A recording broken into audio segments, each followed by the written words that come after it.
in homes, and often does.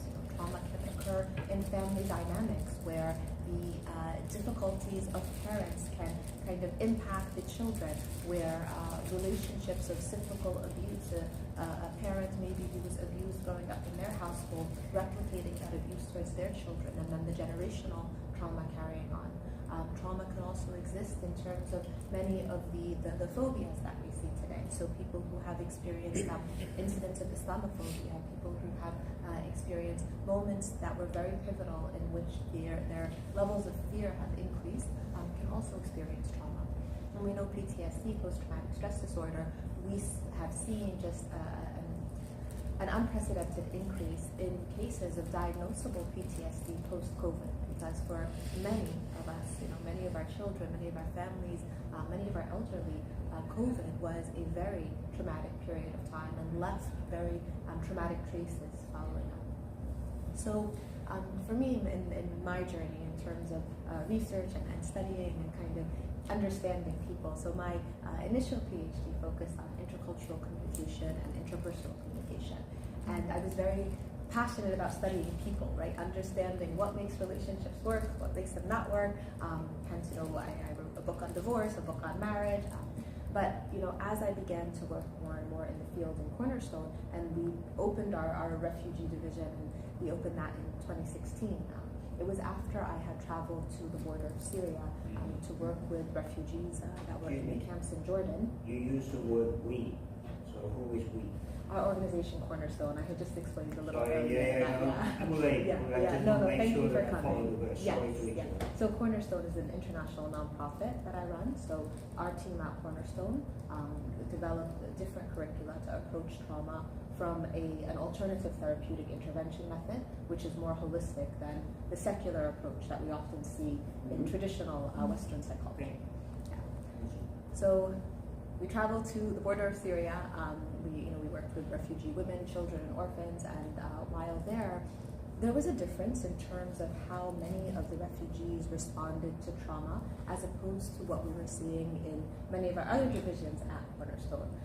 So here, for example, working with youth prior to kind of delving into the refugee world, we would see young people who would struggle maybe in difficult traumatic situations in their homes, but would turn to suicide ideation, would turn to self-harm, would lose hope, would fall into that space of despair.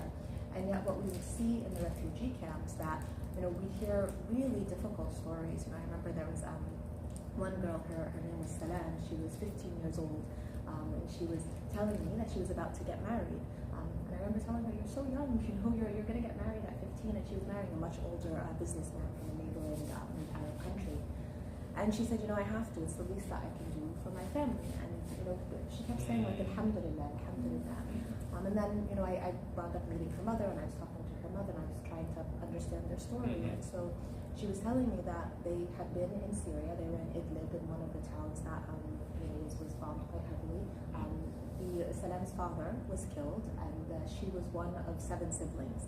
And so her mother took all the children, tried to escape out of Syria. And as they escaped, they were able to make it through. And we often look at trauma, particularly in the refugee world, in 3 phases. There is the pre-flight trauma, the flight trauma, and then the post-flight trauma.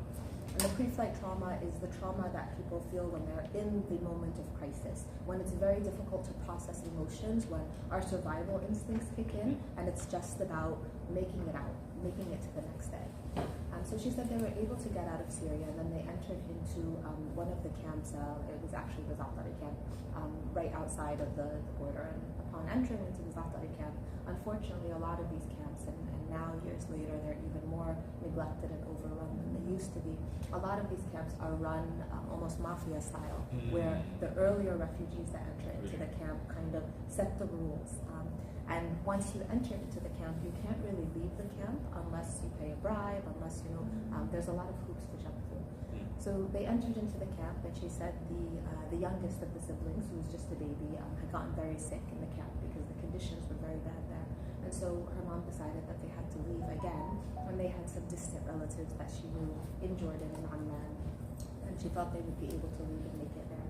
And she said upon trying to leave at night again, they were stopped again by the border patrol, the mafia kind of the camps, they told him, if you want to leave, you have to leave us your oldest daughter, which was Salam's older sister, who at that time was only 16.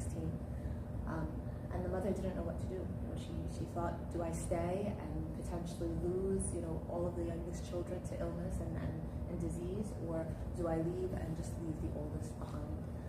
And so she left Salam's older sister behind. And you know, as she was telling this story, telling what had happened, the constant repetition was Alhamdulillah, Alhamdulillah, but Alhamdulillah, we got out, you know, Alhamdulillah, I trust that Allah is protecting her. And you know, in talking to Salam, she had said it had been almost 2 years at that point, and they hadn't heard from her sister, hadn't talked to her, but Alhamdulillah. And that was something that really intrigued me, that sense of resilience, essentially, that sense of gratitude. And I think we're seeing it now coming out of Gaza, as we're hearing consistently people who are burying their children, people who are losing their loved ones, people who see the destruction and devastation around them, and there's a constant alhamdulillah.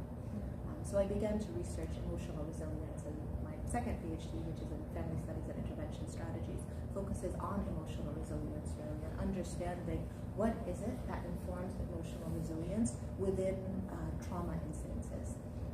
And one of the things that the research findings showed was that there's 3 elements that are usually indicative of greater emotional resilience. And if these 3 elements are in existence, they essentially allow for a better outcome in terms of trauma responses.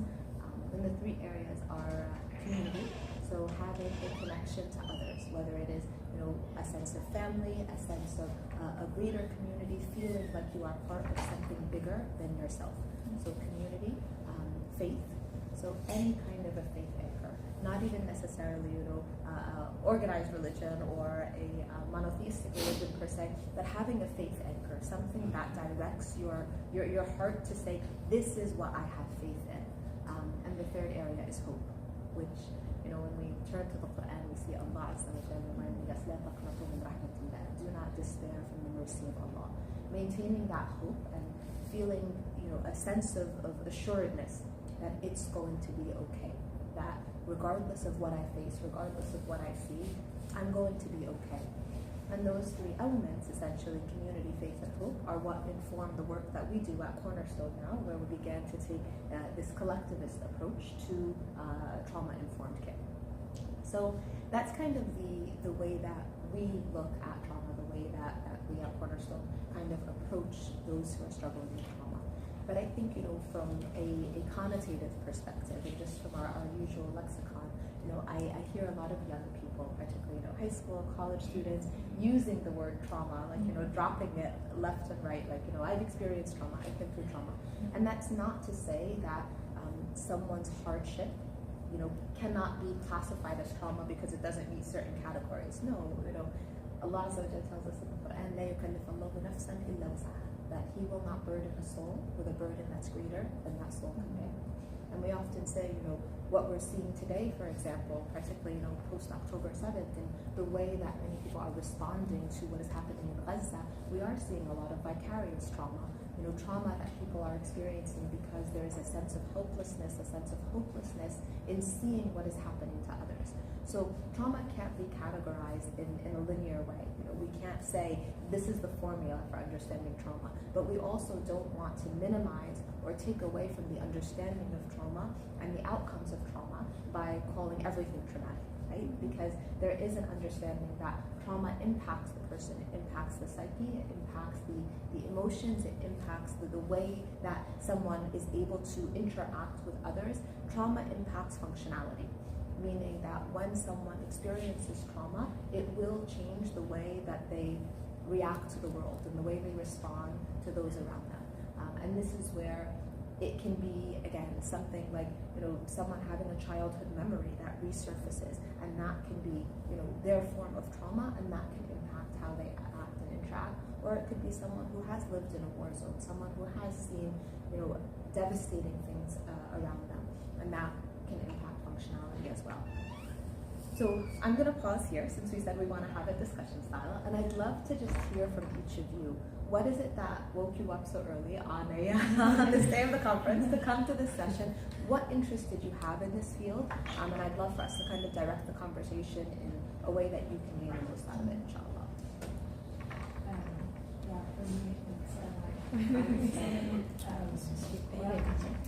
So is this recorded? I don't know, let me check. Okay, because I don't see a mic or anything on, so. It I don't appears to think be it is. recording. It is? Sorry? Well, the clock is. Oh, it's going, so maybe Operating. it is recording. Okay.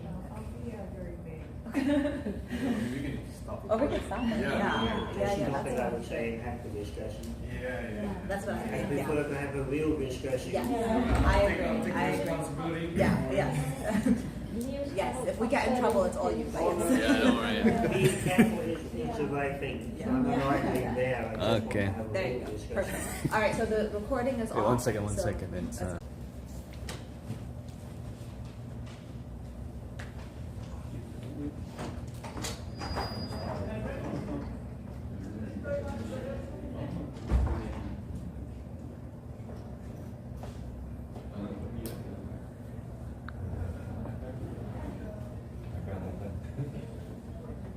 Let me borrow the mic.